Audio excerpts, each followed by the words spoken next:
দেখিব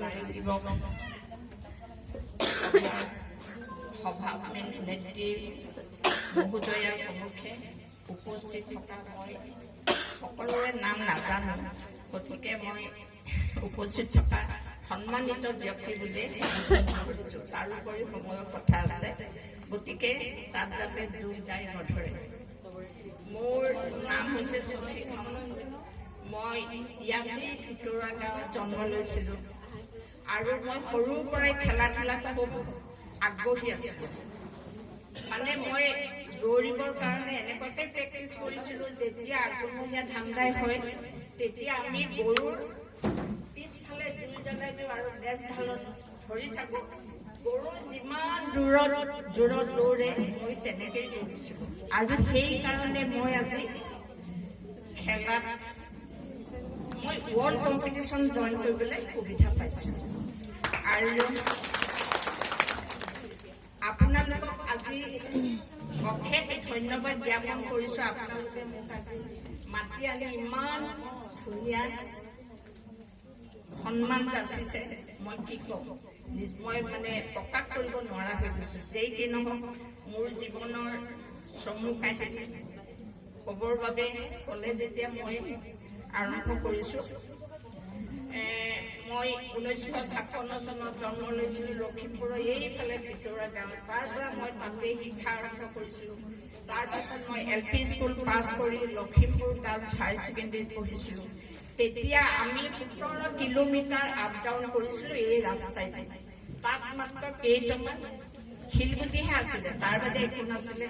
ইকৰাণী আছিলে, নলনি আছিলে, মাজে মাজে ভালুক ওলাই, মাজে মাজে গড় ওলাই, মাজে মাজে বনৰীয়া মহ ওলাই, তেনেকৈ দি অহা যোৱা কৰিছিলোঁ। আৰু তাৰ আগত আমি খেতি কৰিছিলোঁ। 5টা বজাত গৈ খেতি পথাৰত হাজিৰ হওঁ।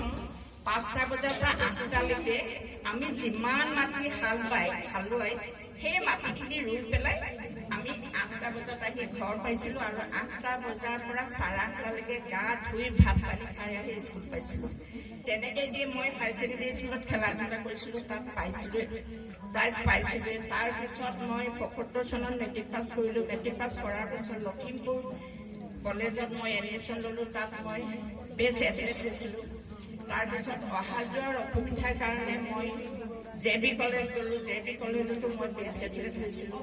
তাৰপিছত আকৌ JB কলেজৰ পৰা ঘূৰি আহি মই লখিমপুৰ গাৰ্লছ কলেজত পঢ়িলোঁ। তাত মই 3 বছৰ বেষ্ট এথলেট হ'লোঁ আৰু লগতে গেমছ স্পৰ্টছ ছেক্ৰেটাৰী হৈছিলোঁ। তাৰপিছত মই স্পৰ্টছ কোটাই দি মই গুৱাহাটী ইউনিভাৰ্চিটিত ছিট পাইছিলোঁ আৰু তাতো মই বেষ্ট এথলেট হ'লোঁ। কিন্তু সময়ৰ গতিত আমি সদায় একে থাকিব নোৱাৰোঁ। বিবাহ পাশত আবদ্ধ হ'লোঁ। তাৰপিছত চাকৰি কৰিলোঁ। চাকৰি কৰাৰ মাজে মাজেও মই ল'ৰাকেইটাক সৰু হৈ থকাতে হাতত ধৰি মই খেলাৰ কাৰণে আমাৰ বেলেগ বেলেগ ষ্টেটত জইন কৰিছিলোঁ। কেতিয়াবা স্বাস্থ্যৰ প্ৰতি অসুবিধা হোৱাৰ কাৰণে কেতিয়াবা মেডেল পাইছিলোঁ, কেতিয়াবা নাপাইছিলোঁ। কিন্তু যেতিয়া মই চাকৰিৰ পৰা ৰিটায়াৰ হ'লোঁ 2016 চনত, তেতিয়া মই ভাবিলোঁ এটা মোৰ নিজৰ এতিয়া নতুন জীৱন আহিছে আৰু সেইকাৰণে মই নতুন জীৱনৰ পাতনি মেলিলোঁ। মই তেতিয়া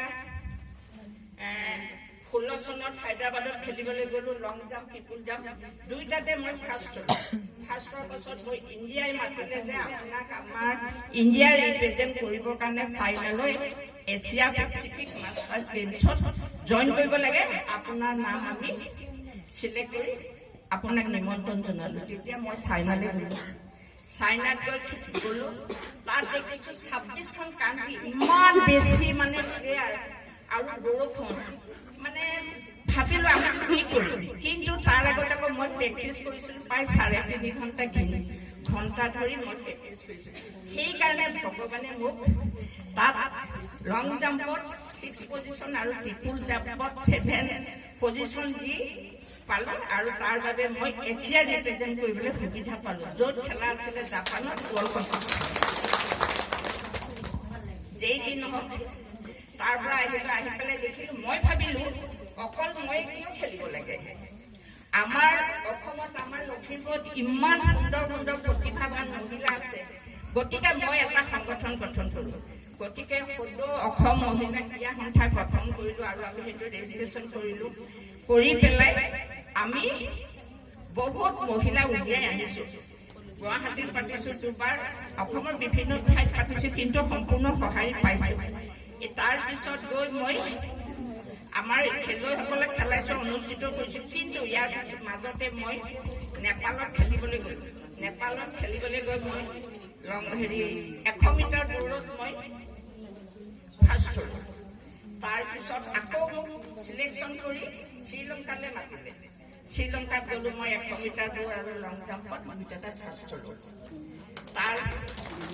ইয়াৰ পিছতে মই 2024 চনত নহয় 2023 চনত মোক ডুবাইলৈ নিমন্ত্ৰণ দিলে ডুবাই চৰকাৰ আৰু শ্ৰীলংকা চৰকাৰৰ সহযোগত এখন ইণ্টাৰনেশ্যনেল মাষ্টাৰ্ছ গেম অনুষ্ঠিত কৰিলে তাত গ'লো তাত মই মানে লং জাম্পত ফাৰ্ষ্ট হোৱাৰ উপৰিও 19 ছেকেণ্ডত 100 মিটাৰ দৌৰ কমপ্লিট কৰিলো